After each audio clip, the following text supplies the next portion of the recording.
I'm going to introduce to you Nicole Wong, who will speak as a graduation speaker. Nicole is a time friend of the School of Information. She has served as the White House Deputy U.S. Chief Technology Officer since May 2013. At the time that the Obama administration selected her, she was the legal director for products at Twitter.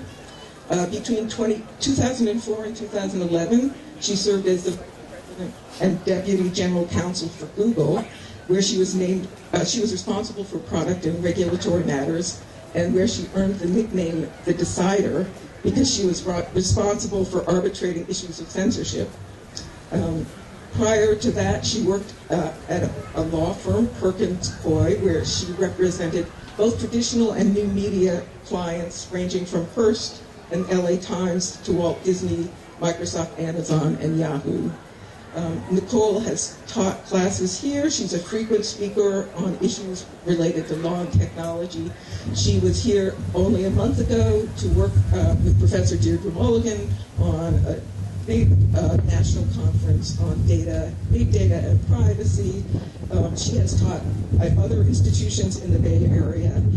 She received both her law degree and her master's degree in journalism from University of California at Berkeley,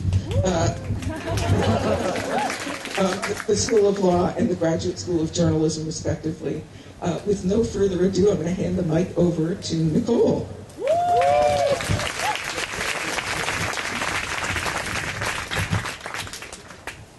All right, I'm going to try and stay out of the wind tunnel or whatever is happening here. Thank you. It is a privilege to be here with you today on this incredible day of accomplishment for you and for your families.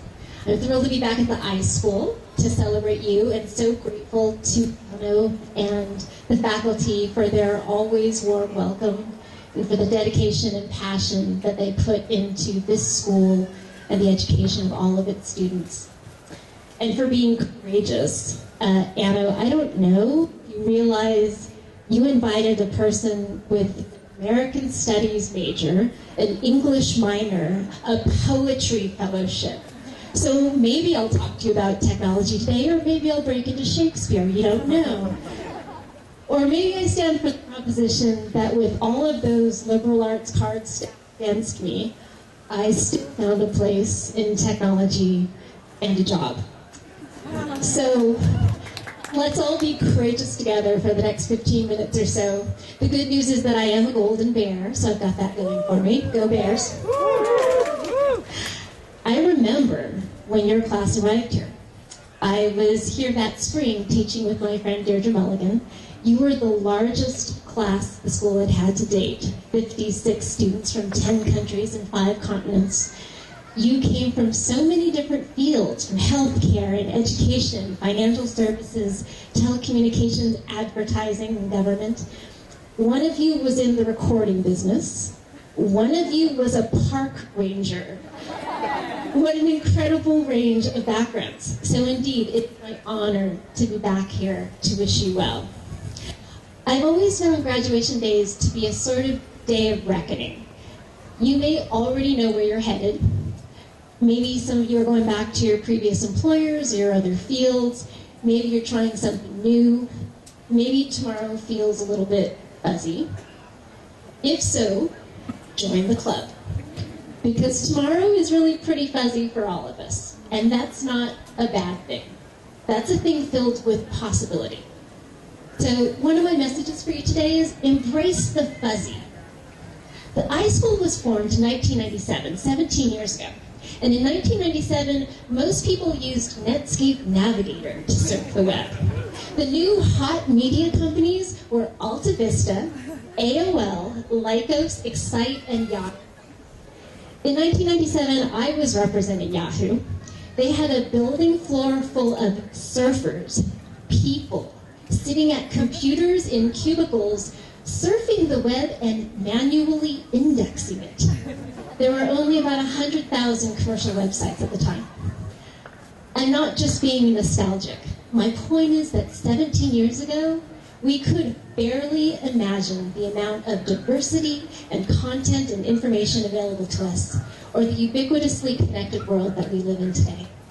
Whatever your plans may be tomorrow or over the next year, know that 17 years from now, the world will be filled with things that are only the whisper thought that you had last night before you fell asleep, or the rules in the margins of your notebooks today, and so much more.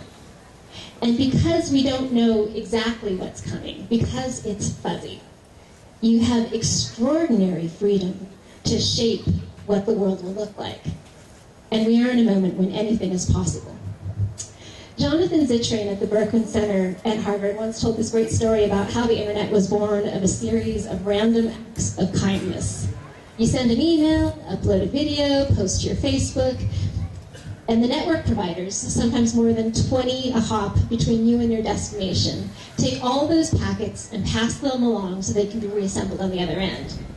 As Vint Cerf and Bob Kahn conceived of it, the network operators passed packets, not because they had to, not because there was a law or a contract with said they must pass the packets along, but because that's how the internet was originally built, on volunteerism and neighborliness.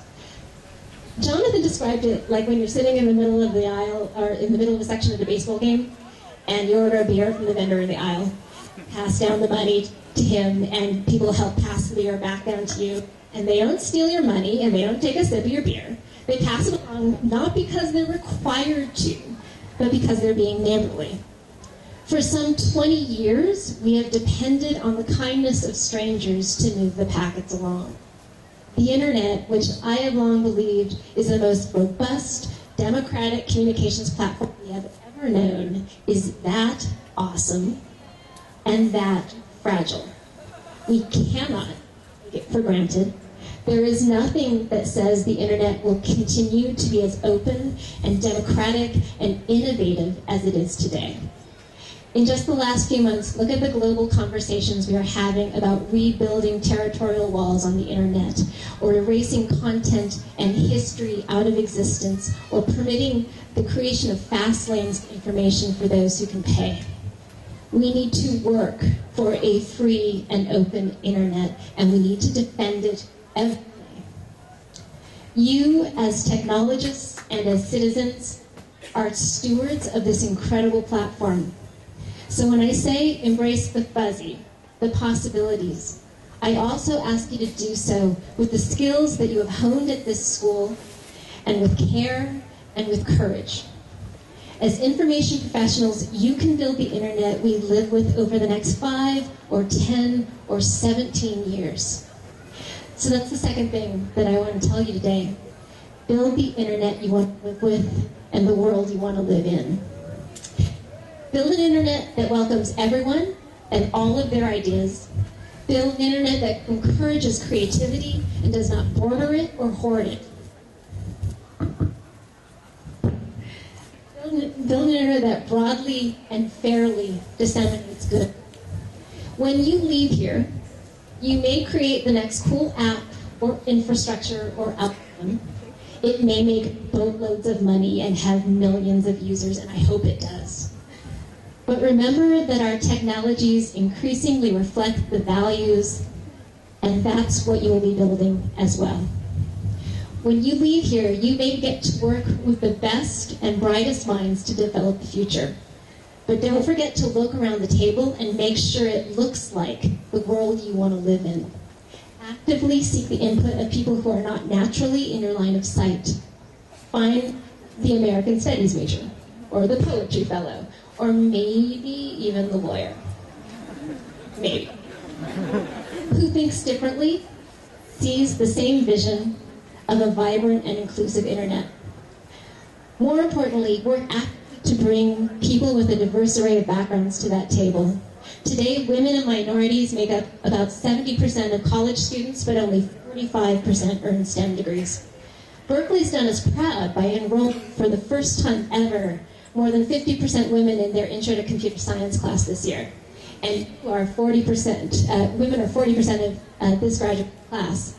But nationally, we still see that while minorities make up 36% of the labor force, they account for only 28% of the nation's STEM workforce. Put simply, that is a squandered opportunity. If we want technology that reflects the values of our diverse society, we will need to make sure that we are bringing all of these voices to the table. Make this part of your job description. Build that you live with and the ones you live in. There's only 56 of you, and this is a big crowd, so I know most of you didn't come here alone. None of us really get here alone. We stand on the shoulders of those who came before us. Whoever that is for you, your mother, your father, your grandparents, your spouse, your friends, your children. Let's give them all a round of applause and a very big thank you.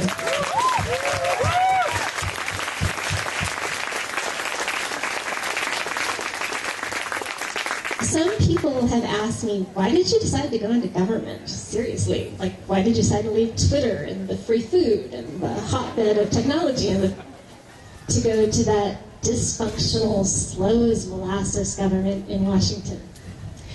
After nearly a year in government, I can tell you it is totally not like that Schoolhouse Rock cartoon with the Bill just sitting on Capitol Hill. Not like that at all.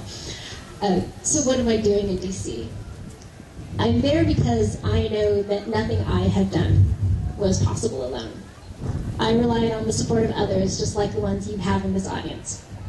I am the great-granddaughter of a Chinese immigrant who entered through Canada, worked his way harvesting potatoes in Idaho, a laundry in Michigan, and working as a cook in Livermore. I am the granddaughter of a woman who stood in a rice paddy for most of World War II to make sure that her children, my mother and my aunt, ate regularly. My grandparents were unable to own property in this state or a home for their children to grow up in until the 1950s.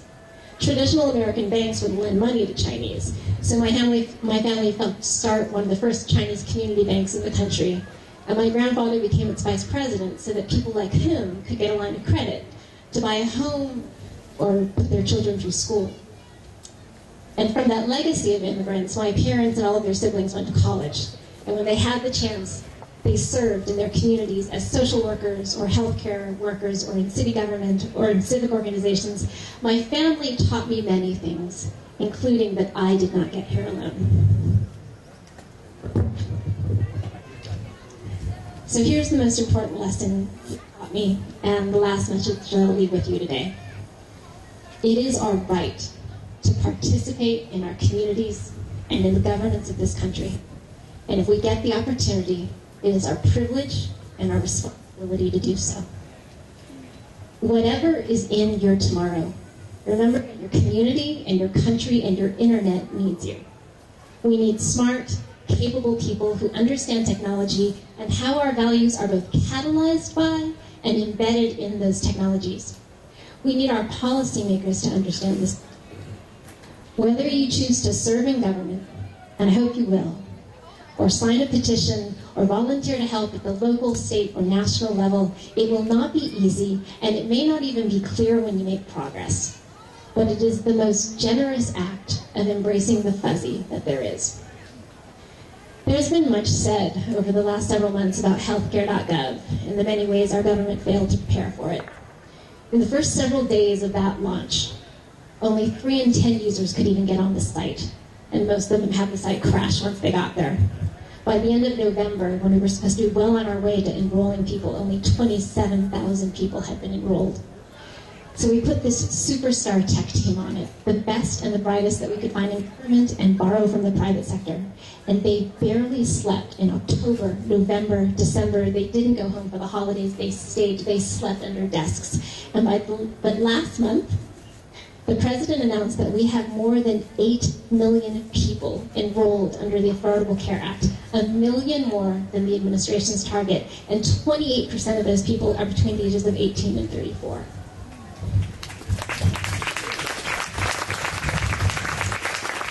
Those are just statistics. Kendall Brown is not a statistic. She lives in Oklahoma.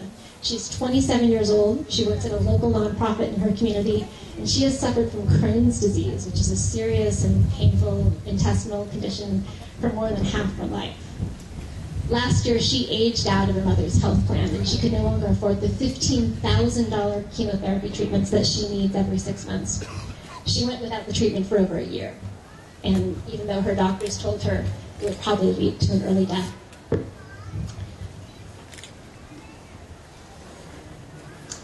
Earlier this year, she got covered under the Affordable Care Act, and those chemo treatments dropped to $60 per treatment for her. She is not a statistic. She is one of 8 million people now covered. Young people, single parents, people with pre-existing conditions, many of whom have insurance for the first time in their lives. As a matter of technology, healthcare.gov is just a website. We weren't putting people on the... But we needed the right talent, particularly the technical talent, to change 8 million lives this year. Find a way to make the skills you learned here count. The awesomeness of the technology that brought you here, the scale of what it can do, is an indicator of the scale of good that you can achieve. Embrace the fuzzy. Build the world you want to live in. And for all those people who are here today to cheer you on, including me, go out and do some good. Thank you for being courageous with me, and best wishes on your tomorrow.